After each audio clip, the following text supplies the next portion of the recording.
Hello, नमस्ते। मैं प्रवीण सिंह और आप सभी का आज फिर अपने एक नए वीडियो में स्वागत करता हूँ।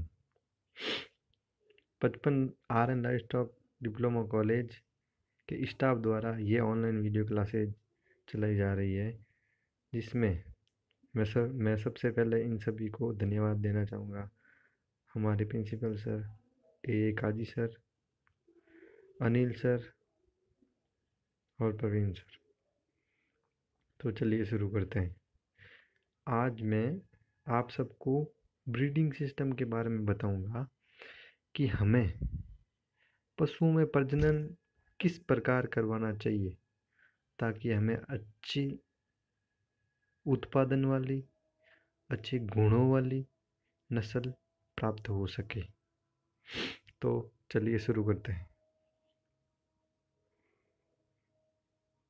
तो सबसे पहले हम जानेंगे ब्रीडिंग क्या होती है, प्रजनन क्या होता है। नर व मादा जनकों का संतानोत्पत्ति के लिए किए गए पारस्परिक सहवास को प्रजनन कहते हैं। जब नर व मादा जनक अपने वंश को आगे बढ़ाने के लिए, संतान की प्राप्ति के लिए क्या करते हैं, एक दूसरे के साथ पारस्परिक सहवास करते हैं, जिससे एक संतति उत्पन्न होती है। इसी क्रिया को हम प्रजनन कहते हैं। अब हमें इस प्रजनन को पशुओं से संबंधित अध्ययन करना है, तो हमें पता होना चाहिए कि हमें प्रजनन द्वारा पशुओं की नस्ल सुधार करना, उसमें अच्छे से अच्छी किस्म के गुणों का विकास करना, उसमें जो दमनशील गुण है उनको जागृत करना, और जो कि अशुद्ध नस्ल के पशु है उसको शुद्ध नस्ल में, उसकी संतान को शुद्ध नस्ल में परिवर्तित करना। हमें प्रजनन के माध्यम से ये हमारे जो संबंधित पशुओं से संबंधित कार्य के लिए प्रजनन आवश्यक है। तो पशु प्रजनन के मुख्य 3 साधन हैं। बात करें तो पशुओं को प्रजनन हमें करवाना है तो उसके लिए हमें इन 3 साधनों की आवश्यकता होनी जरूरी है। तो सबसे पहला है एनवायरनमेंट, यानी वातावरण। सबसे पहले हमारा वातावरण पशुओं के प्रजनन के लिए अनुकूल होना चाहिए। वातावरण पर भी निर्भर करती है कि भाई यहाँ पशु इस वातावरण में क्या प्रजनन कर पाएगा, क्या पशु इस प्रजनन कर लेगा, लेकिन क्या संतानोत्पत्ति के लिए सक्षम है इस वातावरण में।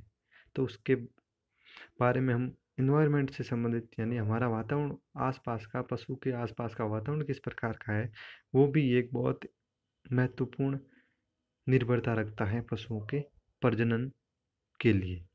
फिर नेक्स्ट है मेथड ऑफ ब्रीडिंग। कौन सी विधियां हैं जिन विधियों का हम उपयोग करके अलग अलग पशुओं में अच्छी से अच्छी किस्म की नस्ल, अच्छी से अच्छी गुणों वाली नस्ल, अच्छी से अच्छी उत्पादन देने वाली नस्ल आदि का हम आदि नस्लों को हम प्राप्त कर सके। तीसरा सबसे इम्पोर्टेंट है सिलेक्शन, यानी चयन, वर्ण। सिलेक्शन, चयन, इसका मतलब होता है हमें प्रजनन के लिए किन किन पशुओं का चयन करना चाहिए। ऐसे तो है नहीं कि हमने 2 अशुद्ध नस्लों को ले लिया, फिर हम अपेक्षा करेंगे कि इनसे हमें एक अच्छी नस्ल की संतति प्राप्त हो, तो वो होना थोड़ा मुश्किल है। इसलिए हमें जो अपने मेथड ऑफ ब्रीडिंग के अनुसार हमें प्रजनन की कौन सी विधि यूज की है, उसके अनुसार हमें किसी पशु का चयन करना होगा। हमें पशु का चयन करना होगा कि ये पशु, इन पशुओं के मध्य, इन नर व मादाओं के मध्य हम चयन कराएंगे तो हमारी जो संतति उत्पन्न होगी वो क्या होगी, अच्छे गुणों वाली, अच्छे उत्पादन वाली संतति उत्पन्न होगी। यही कारण है, देखो इंपॉर्टेंट लाइन है, यही कारण पशु का हष्ट-पुष्ट होना, उनकी वृद्धि, परिपक्वता, प्रजनन व उत्पादन पर असर डालते हैं। जो मैंने ये 3 मुख्य साधन बताए हैं, एनवायरनमेंट, वातावरण, प्रजनन की विधियाँ, method of breeding and selection, चयन या वर्ण, ये तीनों कारक के पशु की जो संतान होगी वो हष्ट-पुष्ट होगी।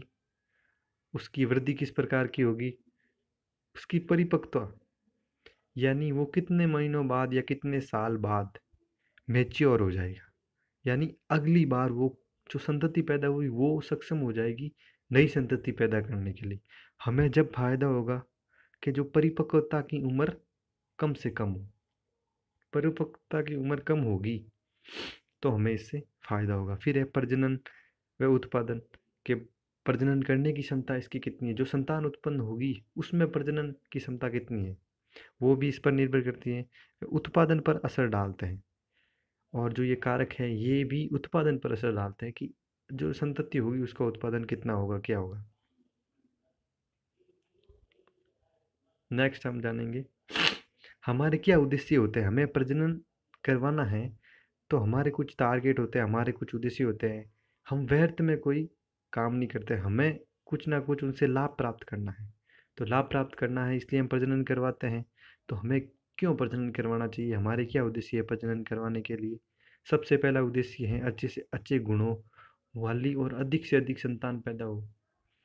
जैसे हमें जो संतान प्राप्त हो वो एकदम बढ़िया गुणों वाली होनी चाहिए, और दूसरी संतान भी अधिक होनी चाहिए पैदा। उत्पादन में वृद्धि, हमें जो उत्पादन मिल रहा है पशु से, वो जो हमारी संतति उत्पन्न हो प्रजनन से, तो उसमें अंडा मांस दूध उत्पादन भी प्रजनन के माध्यम से बढ़े, ये भी हमारा एक उद्देश्य होता है। उच्च कोटि के वांछनीय लक्षणों वाली संतति पैदा करना, और हमारा एक मुख्य उद्देश्य होता है कि हम उच्च कोटि से एक वांछनीय, जो हम आशा करते हैं कि हमारी नस्ल, हमारा पशु है उसमें ये गुण होने चाहिए, जो हमारे मन वांछनीय गुण वाली नस्ल पैदा करना। पशु के नेक्स्ट है पशु के शरीर की शीघ्र वृद्धि, ताकि पशु शारीरिक रूप से जल्दी प्रजनन हो जाए। तो एक उद्देश्य ये भी रहता है कि भाई हमारी जो संतान उत्पन्न हुई है वो शीघ्र से शीघ्र क्या करे, वो जो संतान उत्पन्न हुई वो खुद अगर संतति उत्पन्न करने के लिए काबिल हो जाए, ये भी हमारा एक मुख्य उद्देश्य रहता है। फिर नेक्स्ट होता है हमारा पशुओं में बीमारियों से लड़ने की क्षमता पैदा करनी है हमें। जैसे जैसे कोई विदेशी नस्ल को यहाँ पर देश में, या देसी नस्ल यहाँ हमारे क्षेत्र में लाया जाए तो उसका वातावरण अलग हो जाएगा। वातावरण अलग होने के कारण क्या होगा, उसमें विभिन्न प्रकार की बीमारियां उत्पन्न हो जाएगी। उसका जो विदेश में रहती है या बाहरी प्रजाति है उसका वातावरण वहाँ पर अलग है। जैसे मान लो कहीं ठंड प्रदेश से किसी भी पशु को अगर गर्म प्रदेश में लाया जाए तो उसका वहाँ पे जीवन यापन करना कठिन होगा। तो इसका एक माध्यम है कि हम यहीं की कुछ देसी नस्ल में उस नस्ल के साथ प्रजनन करवाया जाए, जिससे जो संतति उत्पन्न होगी वो क्या होगी, वो इतनी ताकतवर होगी कि वो यहाँ के वातावरण को भी सहन कर सके, और यहाँ के वातावरण के अनुसार जो भी बीमारियाँ हो उनसे लड़ने की क्षमता भी उत्पन्न हो जाए। नेक्स्ट एक मैंने हाईलाइट किया यहाँ पे नीचे, प्रजनन विधि पशु पालकों के लिए विशेष उपकरण है। जो ये प्रजनन विधि है जो पशुपालकों के लिए बहुत ही महत्वपूर्ण उपकरण है, महत्वपूर्ण साधन है, क्योंकि हम कोई नया जीन उत्पन्न नहीं कर सकते। जैसा कि हमने पहले पिछले पिछले चैप्टर्स में पढ़ा था कि जीन क्या है, जीन के बारे में सब कुछ आपको पढ़ाया हुआ है फर्स्ट सेमेस्टर का में। तो ये जो हमको पता है, हम टेक्निकल स्टूडेंट्स हैं तो हमें सब चीज़ें पता है कि जीन क्या है, हमें जीन की उत्पत्ति कैसे होती है। तो हमको पता है कि भाई हम जीन उत्पन्न नहीं कर सकते, लेकिन हम क्या करें, जीन को रिकॉम्बिनेशन यानी जीन को पुनर्संयोजन कर सकते हैं, उनको वापस पुनः एक साथ, या जो अलग अलग प्रजातियों में जीन हैं उनको प्रजनन के माध्यम से एक ही नस्ल या एक ही नस्ल के पशु, या जो हमें चाहिए मनवांछित नस्ल, उसमें उन गुणों को लेके आना, जिससे कि जो उच्च कोटि के लक्षण उत्पन्न हो सके। ये इंपॉर्टेंट है, ध्यान रखना। नेक्स्ट चलते हैं हमें सिस्टम ऑफ ब्रीडिंग, जो हम पढ़ेंगे आज प्रजनन की कौन कौन सी विधियां हैं। एक बार मैं पहले भी आपको बता चुका हूँ, आज हम इसको विस्तार पूर्वक पढ़ेंगे प्रजनन की क्या क्या विधियां हैं। सिस्टम ऑफ ब्रीडिंग, अंत्य प्रजनन, मुख्यतः यहाँ पे देखो दो मुख्यतः जो प्रजनन सिस्टम है, ब्रीडिंग सिस्टम है, उसको दो भागों में बांटा गया है। एक तो है इन ब्रीडिंग, एक है आउट ब्रीडिंग, यानी अंत्य प्रजनन और बहिर्प्रजनन या बहिप्रजनन। जो हम अंत्य प्रजनन को वापस दो भागों में बांटते हैं, क्लोज ब्रीडिंग और लाइन ब्रीडिंग। फिर नेक्स्ट है आउट ब्रीडिंग या बही प्रजनन को हम वापस चार भागों में बांटते हैं। हम इन सभी भागों को विस्तार से अध्ययन करेंगे आगे स्टेप बाय स्टेप। तो भिन्न संकरण प्रजनन पहला है, दूसरा है संकरण प्रजनन, यानी जो इसके इंग्लिश वाले वर्ड आप देखोगे हिंदी से थोड़े सरल है, आप इन पर फोकस करो ज़्यादा, इंग्लिश वाले वर्ड ज़्यादा यूज में लो। टेक्निकल यही आपके सब जगह पूछा जाता है और एग्जाम में भी ऐसे लिखे आते हैं इंग्लिश के वर्ड। संकरण प्रजनन यानी क्रॉस ब्रीडिंग, फिर है ग्रेडिंग अप, क्रमोन्नति, फिर है हाइब्रिडाइजेशन यानी प्रे संकरण। नेक्स्ट है अंत्य प्रजनन। हम सबसे टॉपिक हमारा है कौन सा, इनब्रीडिंग। अंत्य प्रजनन के बारे में हम पढ़ते हैं 4 से 6 पीढ़ी तक एक ही नस्ल से संबंधित नर व मादा के परस्पर संभोग को अंत्य प्रजनन कहते हैं। अंत्य प्रजनन का मतलब होता है नाम से ही अंत्य यानी पास का, 4 से 6 पीढ़ी के अंदर ही एक ही नस्ल के, ध्यान रखना यहाँ पे पीढ़ी भी 4 से 6 पीढ़ी के अंदर होने चाहिए और एक ही नस्ल के होने चाहिए और वो भी आपस में संबंधित होने चाहिए। इसमें कुछ जो हम पशु का चयन करें उनमें कुछ रिश्ता होना चाहिए, जैसे चचेरे भाई बहन हो सकते हैं, दादा पोती, पोता दादा दादी माँ बेटा, इस प्रकार के संबंध होने जरूरी है। तो इसका उद्देश्य क्या है, ये अंत्य प्रजनन क्यों करते हैं? अंत्य प्रजनन इसलिए करते हैं कि जो हमारे मन वांछित गुण हैं, हम जिन गुणों को चाहते हैं वो किसी अगर नस्ल में है तो अगर बार बार उसको इन ब्रीडिंग करवाई जाए तो वो लक्षण धीरे धीरे पीढ़ी दर पीढ़ी फिक्स होते जाएंगे यानी स्थिर होते जाएंगे। हमें अगर मन वांछित गुणों की स्थिरता को बनाए रखना है तो क्या करना होगा, हमें इन ब्रीडिंग करवानी होगी। नेक्स्ट है इस प्रकार के प्रजनन के कारण जो संतति में अप्रभावी जीन की समानता बढ़ती है जो कि एक बिंदु पर खतरनाक साबित हो सकती है। ये कहना चाह रहा है कि अंतः प्रजनन एक तरफ से देखे तो जो है वो प्रभावी जो भी गुण है उनको स्थिर बनाए रखता है और साथ साथ में अप्रभावी गुणों को भी स्थिर बनाए रखता है। ध्यान रखना ये दोनों पॉइंट हैं, प्रभावी और अप्रभावी दोनों को भी स्थिर बनाए। जो अप्रभावी छुपे हुए रहते हैं, प्रकट नहीं हो पाते, लेकिन फिर भी वो इंटरनल रूप से प्रभाव अपना एक पीढ़ी से दूसरे पीढ़ी में अपना अप्रभावी होकर भी अपना प्रभाव उनके साथ दर्शाते हैं। तो जो एक बिंदु पे जाएंगे और कहीं ना कहीं जो अप्रभावी जीन है एक बार अचानक से प्रकट हो जाएंगे और वो प्रकट होने के बाद जो हमारी नस्ल में जो क्या है खतरनाक साबित हो सकते हैं। अंतः प्रजनन को दो और विधियों में बांटा गया है, इन ब्रीडिंग को क्लोज ब्रीडिंग और लाइन ब्रीडिंग। तो चलिए समझते हैं क्लोज ब्रीडिंग क्या है और लाइन ब्रीडिंग क्या है, इनके क्या लाभ हैं और इनकी क्या हानि है।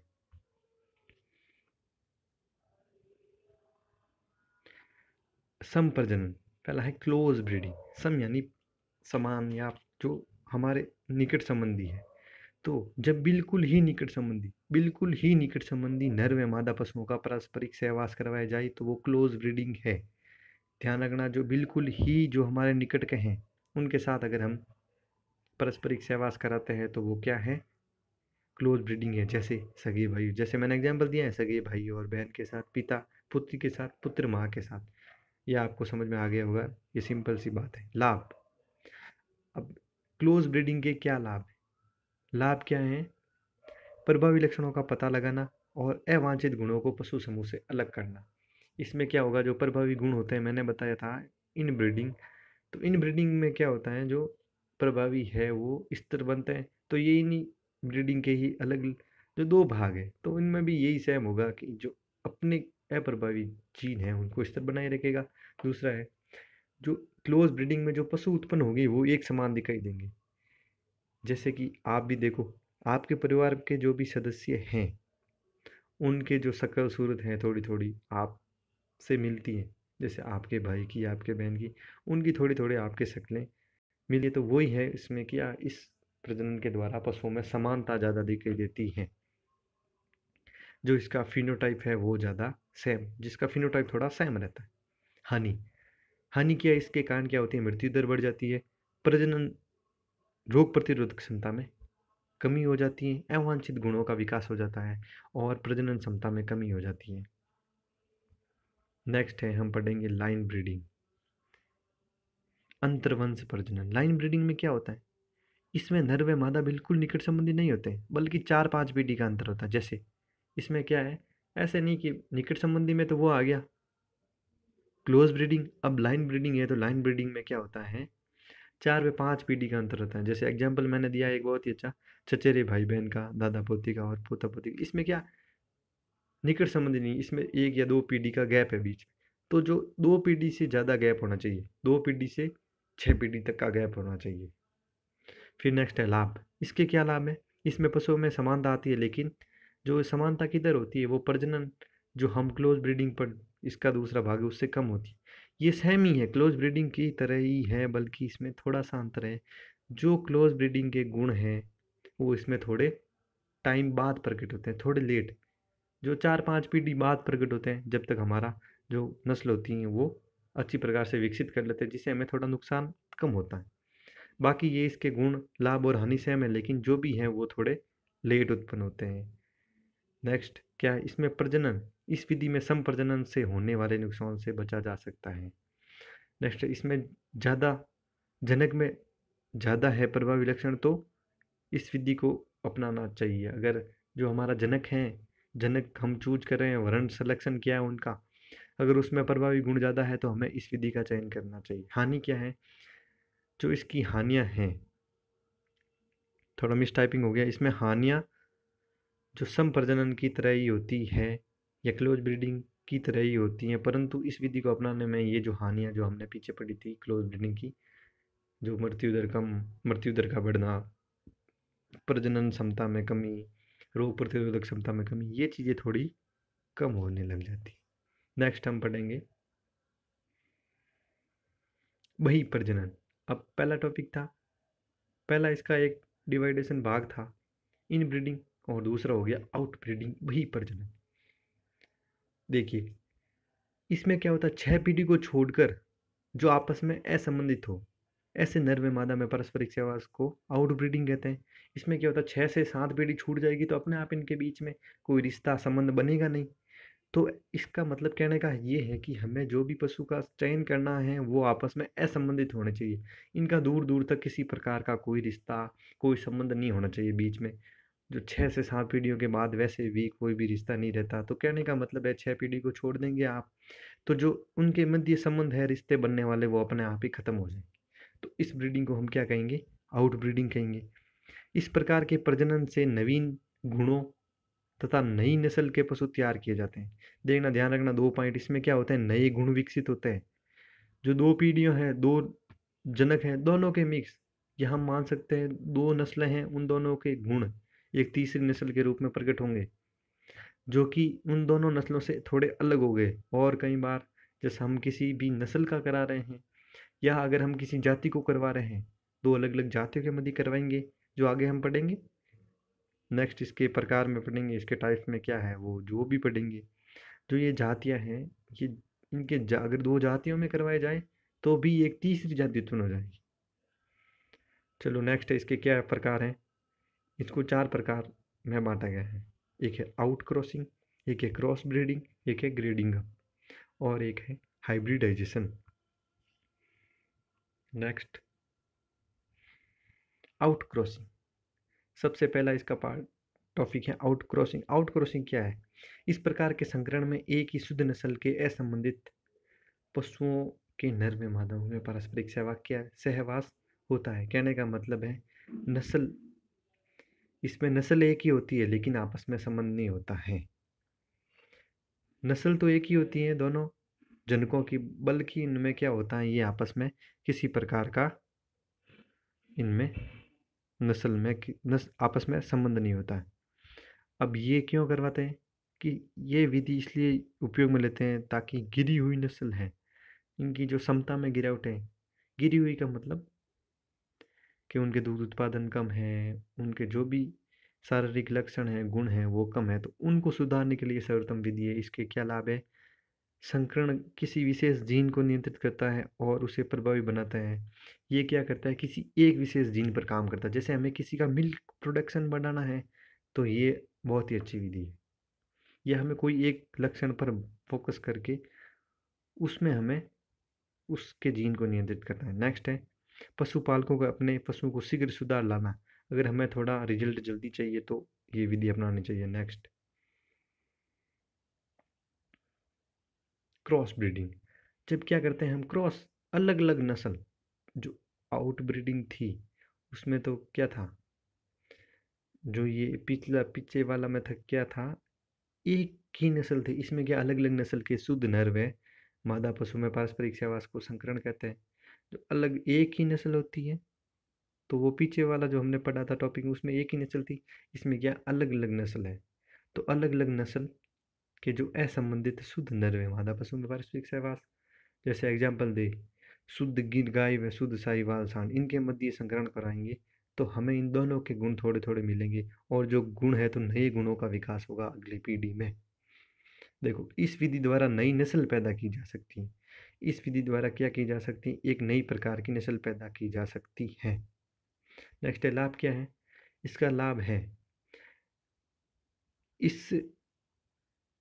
इस संगठन द्वारा नई किस्म में मनवांछित गुण उत्पन्न कर सकते हैं। हमें कोई मनवांछित गुण उत्पन्न करने हैं, नई किस्म पैदा करनी है, नई नस्ल पैदा करनी है, तो ये उपयोगी है। इस विधि द्वारा उत्पन्न संतति बहुत तेज होती है, क्योंकि इनमें दोनों नस्लों के गुण आ जाते हैं, फुर्तीली और अधिक उत्पादन देने वाली होती है। नेक्स्ट है, कभी कभी इन प्रजनन के फलस्वरूप अनैच्छिक पशु पैदा हो जाते हैं। कई बार क्या होता है इन दोनों में अगर करवाई जाए, दो नस्लों में मध्य करवाई जाए, दोनों के गुण जो अप्रभावी अपना प्रभाव दर्शा देते हैं, जिनके कारण क्या है, जो हमें अनैच्छिक पशु पैदा हो जाते हैं, जो हम कोई लाभ नहीं पैदा करते हैं। जब इनको मार्केट में बेचते हैं, उनकी मार्केटिंग करते हैं, तो उनके हमें अच्छा मूल्य प्राप्त नहीं हो सकता। तो ऐसे पशु को हमें अपने हर्ड से बाहर कर देना चाहिए, अपने समूह से बाहर कर देना चाहिए। इस विधि को अपनाने से विदेश में कई प्रजनन संबंधी बीमारियां भी आ जाती हैं। जैसे हम कोई एक्जोटिक ब्रीड का इंडिजिनस ब्रीड के साथ संकरण करवाते हैं, तो जिसके कारण क्या होगा, अगर कहीं विदेश में किसी वो संक्रमित पशु है, उसमें विदेशी बीमारियां हैं, वो क्या होगी, हमारा देसी नस्ल में भी उत्पन्न होनी शुरू हो जाएगी। और ये एक महंगी प्रक्रिया है, ये एक महंगा प्रोसेस है।